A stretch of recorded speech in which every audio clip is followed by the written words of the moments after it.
¿Cómo queda conformado el reparto del poder entre los partidos tras las elecciones del pasado domingo?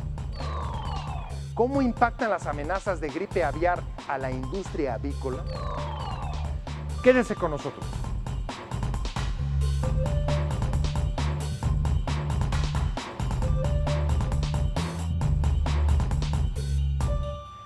Buenas noches, usted y los asuntos que le interesan son parte de esta agenda. El resultado de la elección presidencial cierra un ciclo político que va del llamado a sacar al PRI de los Pinos en el 2000 a la segunda alternancia con su regreso al poder. En principio, la victoria de Enrique Peña Nieto puso fin a 2 sexenios panistas, pero no arrasó como se auguraba y tendrá que compartir el poder, negociar con otros partidos si quiere lograr las reformas laboral, energética y de seguridad social que prometió. Su mandato es difuso. Los electores repartieron el poder como ocurre desde 1997, cuando el PRI perdió la mayoría absoluta en el Congreso. Los ciudadanos prefieren los gobiernos divididos y con contrapesos. En los estados también se repartieron los triunfos. El PRD salió fortalecido con 2 gubernaturas y se convirtió en la segunda fuerza política nacional. Los priistas recuperaron Jalisco y el PAN conservó Guanajuato, aunque pasó a ser la tercera fuerza política a nivel nacional. ¿Qué repartición del poder arrojó una elección en la que nadie ganó ni perdió todo? De este nuevo mapa político nos habla Rubén Rojas en el siguiente reportaje. Nunca habían votado tantos mexicanos en unas elecciones. 49 millones acudieron a las urnas de una lista de 79 millones, es decir, el 63%. 63% no está mal. La vez pasada fueron 58%, o sea, se incrementó en 5 puntos y se detuvo la caída porque venía una caída desde 94 sistemática y ahora se empieza a revertir. Los comicios de este 1 de julio modificaron sustancialmente la correlación de fuerzas políticas en el país. En principio, el Partido Revolucionario Institucional, con Enrique Peña Nieto, regresará a la presidencia de la República luego de 2 sexenios de administraciones panistas. El exgobernador del Estado de México ya delineó sus prioridades. Anticipo, entre ellas, la reforma hacendaria, la reforma laboral, la reforma energética y la reforma al sistema de seguridad social, que deseamos beneficie y alcance a todos los mexicanos. Todas estas iniciativas se estarán trabajando desde ahora con la participación de expertos en materia de políticas públicas. Sin embargo, el PRI no logró el mismo apoyo en las elecciones legislativas, por lo que no tendrá la mayoría calificada en el Congreso de la Unión. En la Cámara de Diputados, PRI y Partido Verde se perfilan como la primera fuerza política con aproximadamente 232 legisladores, seguidos del PRD, PT y Movimiento Ciudadano, que, en conjunto, alcanzarán 140, mientras que Acción Nacional queda como tercera fuerza con 118 diputados y Nueva Alianza con 10 diputados. Si ninguno ha tenido desde 97 mayoría absoluta, entonces pues, tiene que haber negociación para sacar adelante reformas, leyes, el presupuesto mismo. Al no tener mayoría absoluta, se tiene que negociar con la oposición, se puede modificar desde el Congreso. Entonces la dinámica será básicamente la misma que tenemos desde 97. En la Cámara de Senadores, PRI y Partido Verde encabezan los escaños con 57 legisladores, Acción Nacional con 41, PRD, PT y Movimiento Ciudadano 29 y Nueva Alianza un escaño. Por lo que toca a las elecciones de gobernador que se realizaron en 6 estados, el Revolucionario Institucional recuperó Jalisco y Chiapas y ahora administrará 21 entidades. La prioridad de mi gobierno y el principal reto que tenemos en Chiapas es combatir el desafío de la pobreza. Vamos a seguir los lineamientos de los objetivos del desarrollo del milenio para combatir los desafíos de la pobreza en nuestro estado. Y la mayor satisfacción que voy a tener como gobernador es que las cifras de Coneval, que cada año que se den, muestren un avance en el combate a la pobreza en nuestro estado. Acción Nacional perdió Morelos tras 18 años consecutivos en el poder y solo gobernará en 4 entidades. El PRD perdió Chiapas, pero ganó Morelos y terminó con 82 años de gobiernos priistas en Tabasco. También administrará 4 estados. Sigue la reconciliación, sigue el trabajar para tener seguridad y paz en Morelos. Vamos a trabajar por hacer un gobierno muy plural, con las mejores mujeres y hombres que representen el Estado y tengamos un gobierno que dé resultados. Y la primera prioridad va a ser la de la seguridad pública. Después de 83 años de gobierno de un solo partido, pues habla de que la gente dejó sus temores atrás, decidió hacer un cambio de rumbo y en ese sentido hay una oportunidad de trabajar por otro Tabasco que siempre es posible. Mientras que las entidades a cargo de alianzas entre PAN y PRD son solo 3, Oaxaca, Puebla y Sinaloa. En el Distrito Federal, Miguel Ángel Mancera arrasó en la elección de jefe de gobierno. Tendrá un poder legislativo afín, pues en la Asamblea 38 diputados serán del PRD, PT y Movimiento Progresista y 2 de Acción Nacional. De las 16 delegaciones, el PRD triunfó en 14, mientras que Benito Juárez y Coajimalpa se perfilan para el PAN y PRI respectivamente.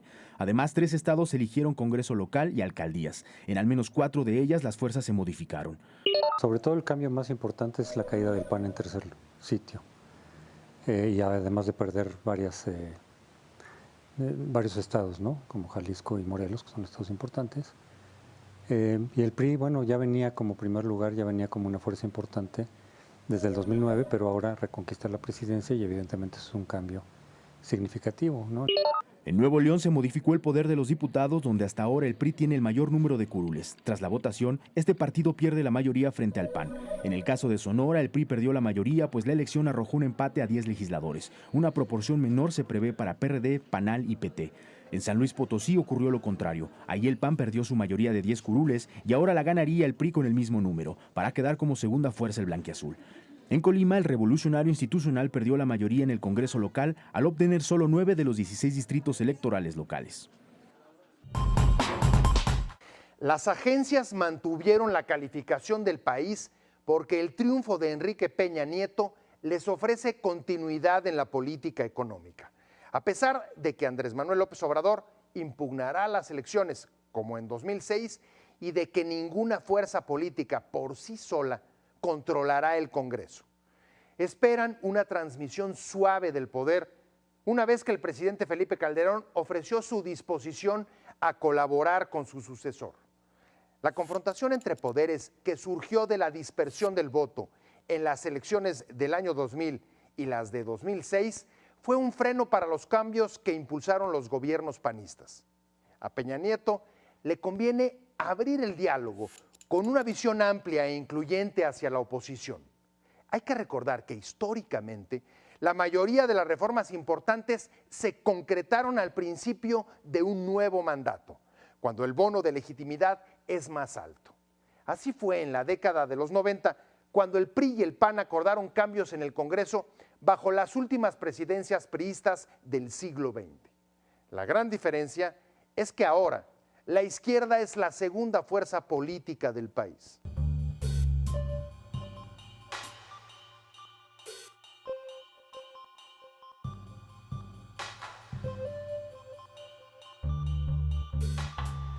Las urnas finalmente hablaron el domingo pasado y los ciudadanos decidieron repartir el poder entre las 3 principales fuerzas políticas. ¿Cuál es el mensaje o los mensajes que ves de las urnas? Pepe, el mensaje es claro, hay un voto de castigo. Hay que preguntarnos hacia quién es el castigo.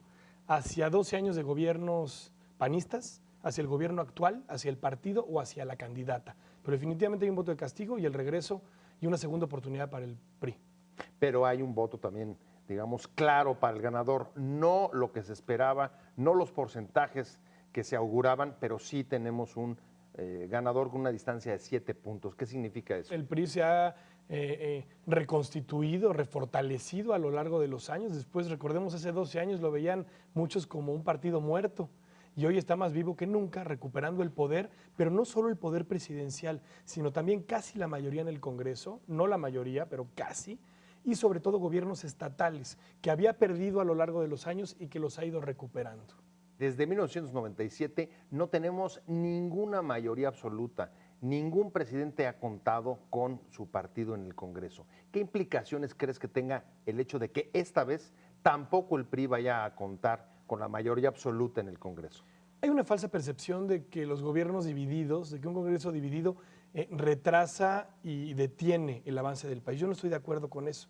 Hay que preguntarnos que efectivamente hay reformas que no salieron en los congresos divididos, pero hay que preguntarnos que hay reformas que sí salieron y cuántas sí salieron a pesar de un Congreso dividido. Un Congreso dividido fortalece el sistema democrático y de división de poderes del país y no importa tanto quiénes son los partidos que conforman las mayorías en el Congreso, sino la capacidad negociadora del jefe del Ejecutivo. El domingo pasado se eligieron también varios gobiernos estatales y ahí el mensaje es el mismo. Nadie pierde todo y nadie tampoco se lleva todo. Hubo una repartición de poder. ¿Cuál es la lectura que tomas de esto? La lectura para mí es que después de la alternancia en los diferentes estados, la mayoría son recuperados por el Partido de la Revolución Institucional. Fíjate nada más los casos de Zacatecas, de Michoacán, de Yucatán, Nuevo León, ¿no? Que ya fueron perdidos por el PRI, que fueron tomados por la oposición, pero que han sido recuperados. Si tuvieras que señalar algunas características para explicar qué es lo que ha permitido al PRI recuperar esos estados, ¿cuáles serían las que tú señalarías? Deben de ser que hay un mal gobierno, ¿no? De la oposición, del PAN y del PRD en ciertos estados. Ahí está el caso de Zacatecas o de Michoacán, ahí está el caso lamentable de Morelos, ¿no? Donde el PAN hace un mal gobierno y es recuperado ahora no por el PRI, sino por el PRD en una nueva oportunidad. Entonces son malos gobiernos de la oposición y también una buena oposición priista que ha logrado juntarse, ¿no? Fortalecerse al interior de los estados y tener posibilidades reales de recuperar el poder. Me parece que es sano para la democracia. Un estado que ha sido gobernado por los tres partidos políticos, pues por supuesto que esa alternancia es positiva. Las urnas también favorecieron al PRD.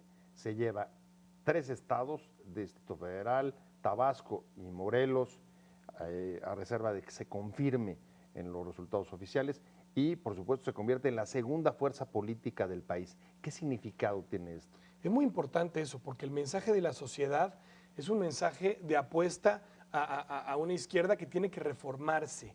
Y hay que decirlo abiertamente, la izquierda no pueden ser liderazgos como el de Manuel Bartlett o el de Arturo Núñez o el de Martín Esparza, ¿no? Que están lejos de ser estos liderazgos de izquierda joven y moderna y progresista. El PRD tiene que empezar a mirarse hacia afuera de la Ciudad de México, donde tuvo un papel espectacular, una votación histórica de Miguel Ángel Mancera. Tiene que ver hacia afuera y llegar a los rincones donde no ha llegado. Hay que meterse más al norte y hay que tener una izquierda que sea responsable y propositiva, como también el país necesita de un PAN que esté mucho más fuerte y que sea un contrapeso del PRI en el poder. Y finalmente, la descalificación que ha hecho de segmentos del electorado López Obrador y la impugnación de las elecciones, ¿qué impacto crees que tenga justo para el crecimiento o para las posibilidades del PRD? Yo confío en que el discurso del PRD va a cambiar, ¿no? En que tendrán que reagruparse el PRD, el PT, Convergencia Morena, en un nuevo partido tal vez, o en un nuevo movimiento que tenga una visión mucho más incluyente. Y creo que hay liderazgos como el de Gabino Cue, como el de Mancera o como el de Marcelo Ebrard, son fundamentales. Quédese con nosotros. Al regresar, el brote de gripe aviar en Jalisco afecta a la industria avícola. ¿Qué impacto tiene todo esto en los consumidores?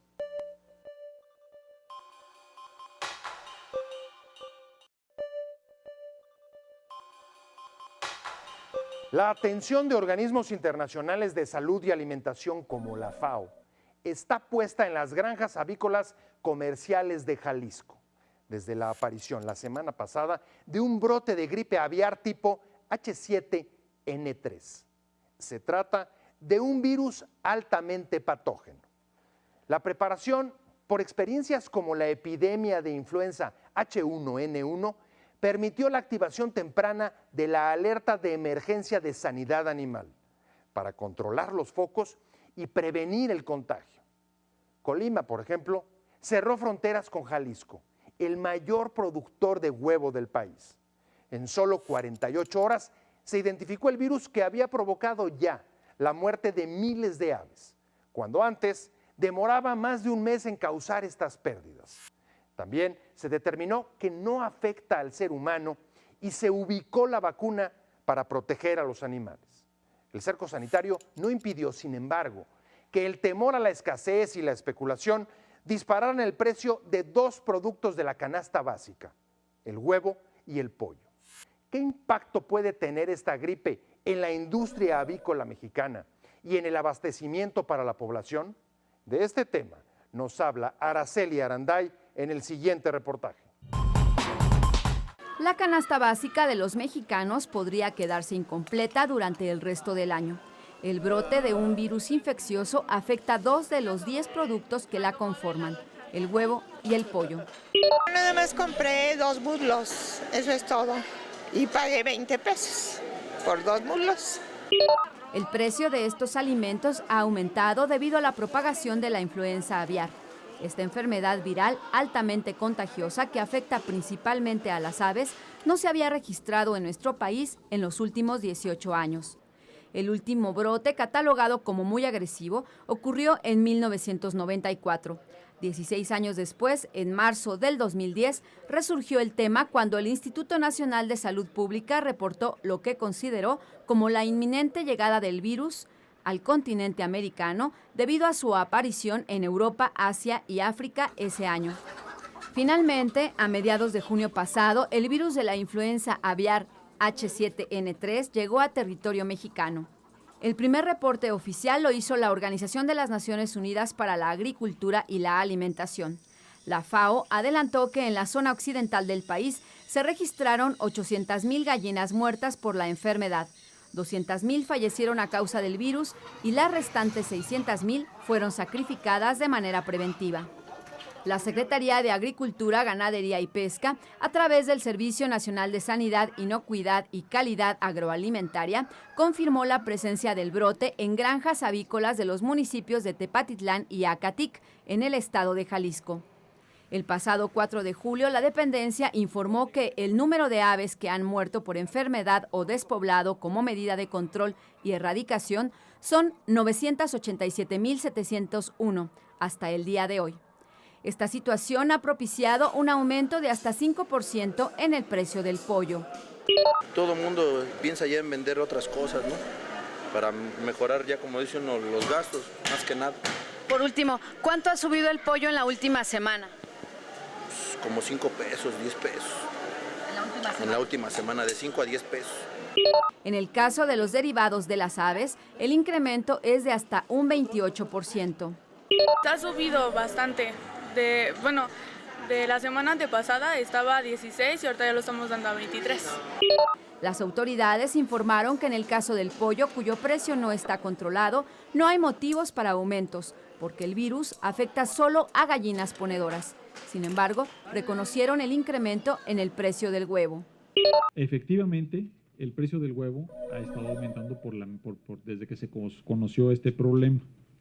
De hecho, según los datos proporcionados por el Sistema Nacional que tenemos de Información e Integración de los Mercados, en la Secretaría de Economía es el siguiente: el precio promedio nacional hasta la tercera semana de junio estaba en 13.75 el kilo. A raíz de la gripe aviar subió a 17.75, es decir, el 28.47%. Con el fin de estabilizar el precio de este producto, la Secretaría de Economía anunció la posibilidad de importar huevo, decisión que podría afectar principalmente al pequeño productor. Si yo vendía 20 cajas, ahorita vendo 10 y aparte las utilidades es mínima. Si antes ganaba yo 3 pesos en kilo, ahorita gano 50 centavos o 1 peso. La FAO urgió a las autoridades mexicanas a tomar medidas para detener el virus y recordó el problema económico que ha causado en otros países al sector. Por disposición oficial, el pasado 3 de julio se activó en todo el país el Dispositivo Nacional de Emergencia de Salud Animal con objeto de diagnosticar, prevenir, controlar y erradicar el virus. En Jalisco, productor del 50% del consumo nacional y estado donde se originó el brote, se instaló un cerco sanitario que abarca alrededor de 110 granjas, con 8 millones de aves productoras de huevo. El brote está contenido, la avicultura está siendo vigilada por Senacica y se han tomado todas las medidas necesarias para su control. La Zagarpa reportó que el virus es de tipo exótico desconocido y que se está investigando la vacuna para realizar las pruebas necesarias. Hoy sabemos qué virus es. Desafortunadamente, por ser un virus exótico a México, no tenemos vacunas en México contra este virus. La estamos fabricando ahorita. Pero coordinadamente con la Unión Nacional de Avicultores, se identificaron países que sí tienen disponibilidad de este tipo de vacunas. Esto está procediendo a autorizar importaciones para poder vacunar las aves que están fuera del foco. El tema está controlado en esos dos municipios, desde el brote hasta ahorita. En otros estados productores se tomaron medidas precautorias. En Aguascalientes, los avicultores reforzaron los protocolos sanitarios y bloquearon el ingreso de alimento para animales que provenga de cualquier otro estado, principalmente de Jalisco. A este bloqueo se sumó Colima y Nuevo León. En Querétaro, segundo abastecedor de pollo en el país, se instaló un operativo especial de vigilancia en todas las granjas del estado. Luego de realizar pruebas a nivel molecular, el Senacica confirmó que no existe riesgo al consumir pollo y huevo, postura que fue avalada por la Secretaría de Salud. Lo digo y lo afirmo con toda certidumbre, no hay ningún riesgo humano, no hay ningún riesgo en el consumo de pollo o de huevo, únicamente los inherentes a la temporada de calor, a la temporada de verano. El Senacica informó que realizará reportes de mortandad y presencia de gripe aviar en la zona afectada semanalmente. Las autoridades mexicanas han sido enfáticas al señalar que no existe ningún riesgo de contagio humano con este virus, ni tampoco peligro por consumir huevo o pollo. Pero aún está fresco el recuerdo de la epidemia de influenza H1N1 de 2009, que surgió del contagio animal. Además, estudios recientes de la Universidad de Cambridge revelan que algunos tipos de este virus pueden evolucionar y mutar. Según la revista Science, con 4 mutaciones del virus H5N1 podría transmitirse entre personas por vía aérea. Los investigadores de Cambridge analizaron los datos de los últimos 15 años sobre epidemias de gripe aviar H5N1 y observaron que ya han experimentado 2 mutaciones. El virus H7N3 pertenece a un subgrupo distinto, pero la Organización de Naciones Unidas para la Agricultura y la Alimentación ha advertido que es la primera vez que este tipo se presenta en México y también ha alertado de que es altamente patógeno.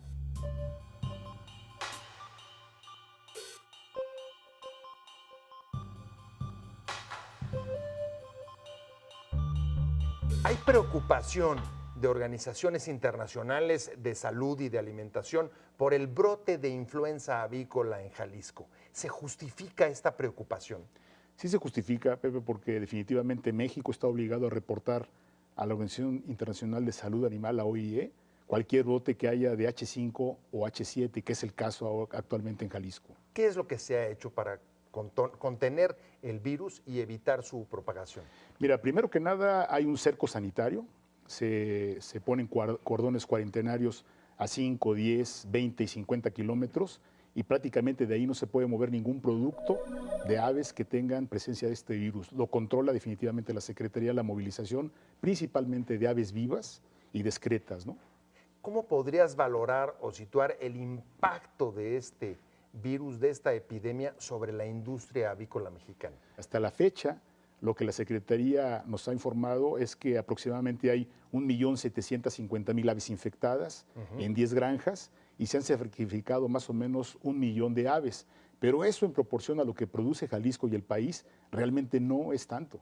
¿Y por qué entonces se ha disparado el precio del huevo y del pollo en unos cuantos días? Mira, primero porque hay una estacionalidad que va terminando. El precio del huevo tiende a la baja al productor en el mes de abril y mayo.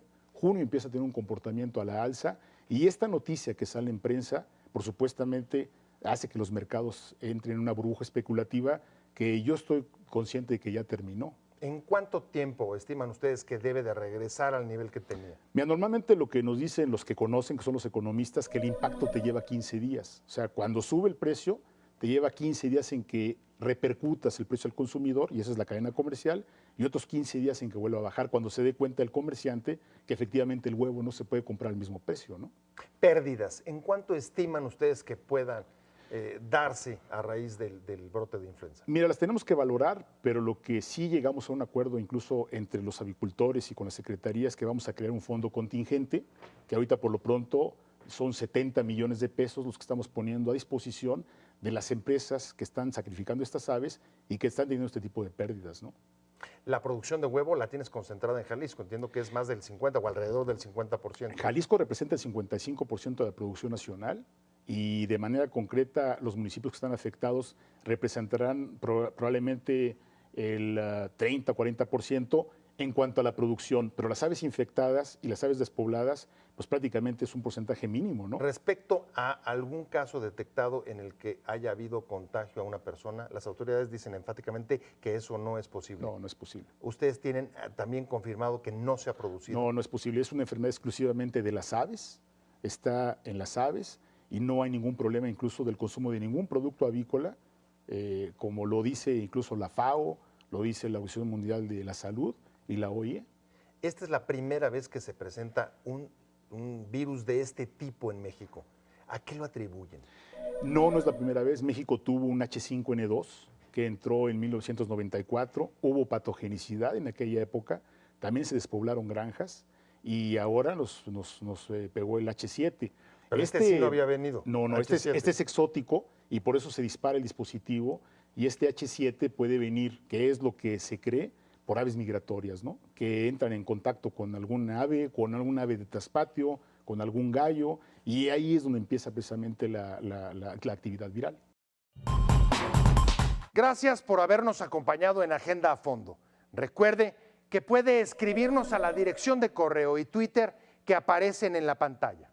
Lo esperamos la próxima semana con reportajes y entrevistas sobre las situaciones que impactan su calidad de vida, la realidad que todos los días enfrentamos.